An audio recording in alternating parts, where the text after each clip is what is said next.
Hey, this is Lulu from Lights Camera Lulu, and today we have a special guest with us. This is Jim Mann, and today we're going to be talking about a fundraiser I started and a little bit about who Jim Mann is. So we'll go back to Jim Mann in a minute, but first of all, I would like to start off. I have recently created a non-profitable business called Crafts for a Cure, and we make homemade jewelry and like dog tug toys and just basically anything. And we all do handmade earrings. Yeah, we make earrings too. And all the money we make goes to Outrun the Sun. And Outrun the Sun basically supports all the researchers that are working to cure melanoma. And they also work with Girl Scouts, and they have a merit badge. And so I'm doing this because my grandfather, who is, by the way, Jim Mann, has been through melanoma 2 times. So, could you please start off by telling us what melanoma is? Melanoma is best known as a skin cancer. And what people typically find melanoma is when moles on their body have appeared or have changed shape. They become irregular in shape, they become irregular in color, and sometimes bumpy. And that's how it's most frequently found. The description of texture just sounds disgusting. Like thinking about it that way. Oh, okay. Yeah. When did you first get melanoma? The first time I had melanoma was 44 years ago, and I found it on my leg. And I had actually seen a news story about a football player that had melanoma on his leg. And when I looked at that and called the doctor had me come in, and then through a variety of doctors, very quickly I had surgery that they removed it from my left thigh. That's good. Yes, it was, I think they'd call it today stage 2 melanoma. And just curious, how many stages are there, and what's the worst one? There's 4 stages, and it has to do with the depth and the severity of expansion of the cancer. So stage 1 is the most frequently one found and cured right away by removal of the mole, if that's where it's at on your body. Stage 2 is it's a little bit deeper into your skin. Like mine was down to my thigh muscle, but not into it. Stage 3, oftentimes it has started to affect your lymph nodes, which are in your armpits, and will enlarge those. And that means the cancer is starting to spread. And then there's stage 4, which is what I had. And actually, I'm in remission from it right now. So it's still there, but it's not causing me any symptoms. I'm healthy. So, you kind of answered my next question, but like, when was the second time you got cancer? So the second time I got it was 4 years ago. We found it in December of 2016. We had 2 things going on. One, I was having back pains, which we couldn't figure out. We tried physical therapy. We tried several things. And then also I had a cyst that was growing on the right front of my head. It was about ½ inch, 3/4 of an inch tall. Yeah. So I went to my dermatologist, which I had been seeing for a while, to check my skin. And also I had an autoimmune situation going on where I had alopecia areata, which is various bald spots that move around. So I asked him to remove the cyst, and he called me a day later and had me come into the office, and that's where I learned that I had skin cancer, melanoma. And since it was on top of my head, it was probably everywhere in my body. And it turns out the back pain was because there were 2 tumors that were on my spine that were filling up the space in your spine cord and thus causing pain when I would move certain ways. Were you ever scared either time? The first time I wasn't scared at all because I really had never heard of melanoma. I was a little bit scared because the football player that I'd seen the news story, he did die from it. But I really wasn't nervous about it. And then the second time, by the time we found out what it was and how severe it was, I think I kind of went numb. And just reading some stuff that we'd shared with the family, at that time, with the current medications, I had a 30 to 40% chance of surviving 5 years. And now I'm at 4.5, almost there.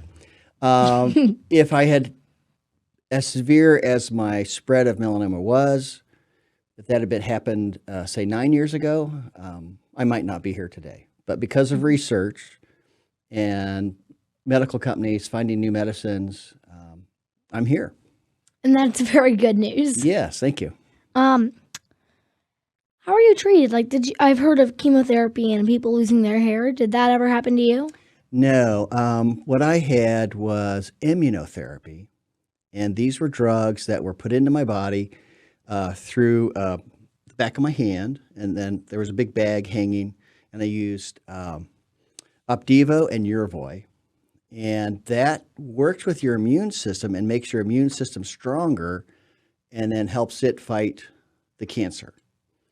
The other advantage of the immunotherapy is that it could go into my brain where I had 19 lesions, where chemotherapy cannot get into your head because of the way we're built.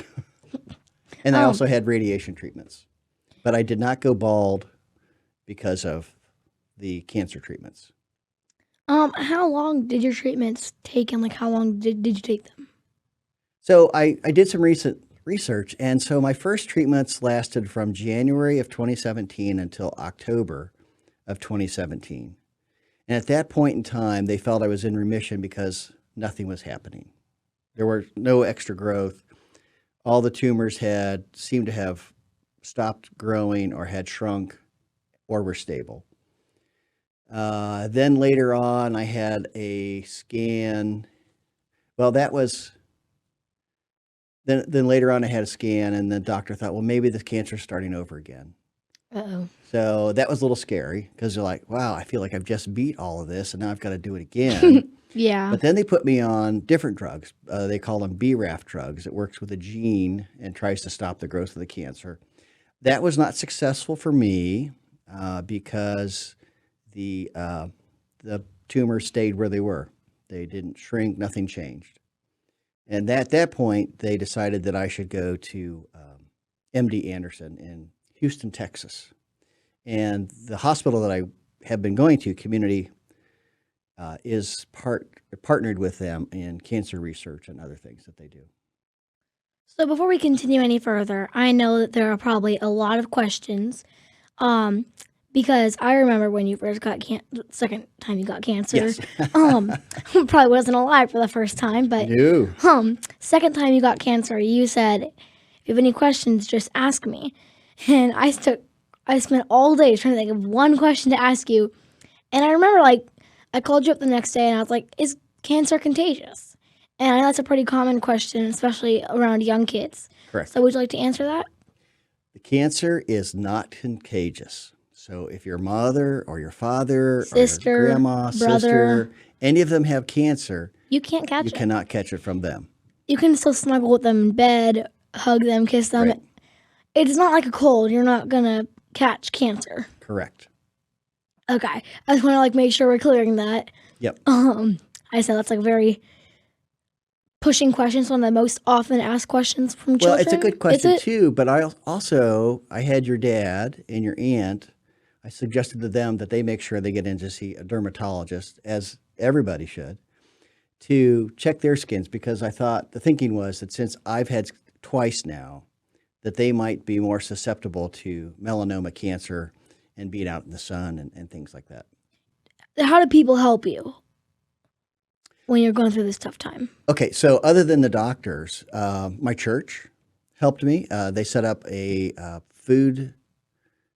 meal train. Pardon me if I didn't get that quite right.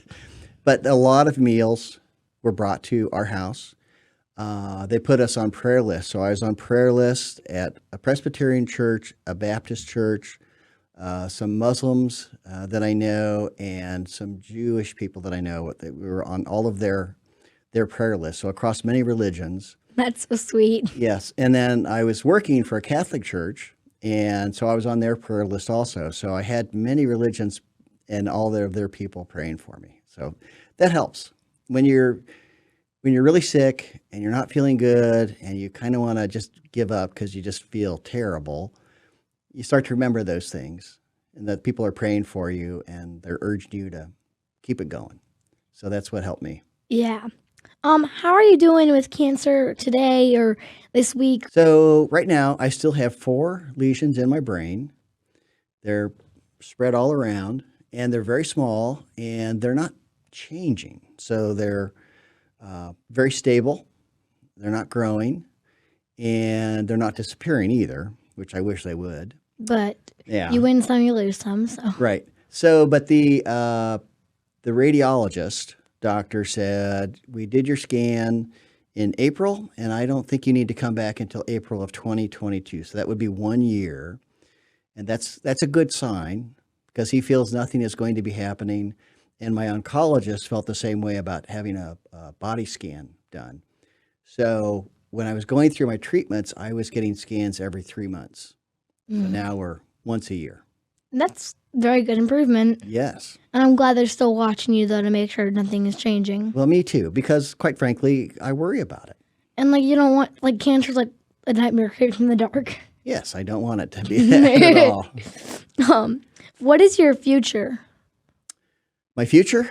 Like You mean health-wise? yeah, health wise, yeah. Health-wise, assuming that the melanoma goes away or remains the same, I'll be healthy and live to be maybe 95 like my father is today.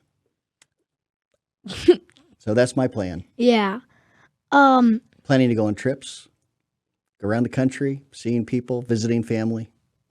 Yeah. So, is it true? So I'm gonna answer a few more questions that I know I had, or like people have. Is it true that if it's caught quick enough, about 95% of melanoma can be stopped? Yes, that's what I've understood, especially the skin cancer that affects moles. The sooner it's found, the more curable it is because they can remove everything, the tissue that has the cancer in it and tissue right around it. And when that's done, you're cured of melanoma cancer at that point. Doesn't mean you wouldn't get it again. But Because that you could. But that specific one, occurrence yeah. is done and cured and you're gone. It's all done. how do you get melanoma? I know that's another one. Like There's 3 ways to get melanoma. The sun is the biggest cause, and most people have skin cancer because of the sun. You can also get it through your eyes, and I believe you can get it another direction. I apologize. I can't remember that third way. So do some research. We'll figure it out. yeah. So if you guys have any more questions for Jim, Or leave them Peepaw. or Peepa, yes. You're probably going to refer to him as Jim, though. So, Right. If you guys have any more questions for him, please leave them down in the comments below, and I will try to get back to him so that we can figure out how to answer your questions. Right. Going for that annual dermatologist check. Yep. See the dermatologist once a year. That's Right. going to help out a lot. Right. Or have your wife or your husband, your mom or your dad can look at your back because that's the hardest place to see something. Yeah. So if you're out in the sun a lot, you should do that. They say a lot of farmers, a lot of people in construction are out in the sun a lot can get the cancer more frequently than somebody that's sitting in an office. Keep checking yourself. If you're curious, the doctors are always more than willing to take a look and tell you no, it's not cancer. So better to be safe than sorry. Big way to not get cancer. Wear sunscreen. That's Yes. really important. Good point. The minutes at the beach it seems to take, and whenever it gets in your eye, it may be so annoying, but it could be saving you from Yes. years of trouble and worry. Yes, I agree. Thank you so much for joining us here today, everyone. Also, I just wanted to mention that October 9th, there is an Outrun the Sun race. And that also raises money. And Crafts for a Cure will be having a booth there. Yep. Very excited about that. Where we will be selling our handmade items. And also stay posted for updates on if I ever get a website or anything. Also, I wanted to add, too, that if you would like to support cancer research, Outrun the Sun is our choice. They do an excellent job. They work with doctors across the country, And once a year, they have doctors come in to talk to supporters of Outrun the Sun. If you choose not to support them, support any kind of cancer research. It does pay off. Every $1, $5, $10, $100 all gets added up, and it's all helpful. I think that's why I'm here today, because of research that people had done that were supported by individuals. Thank you so much, and don't forget to like and subscribe. Bye.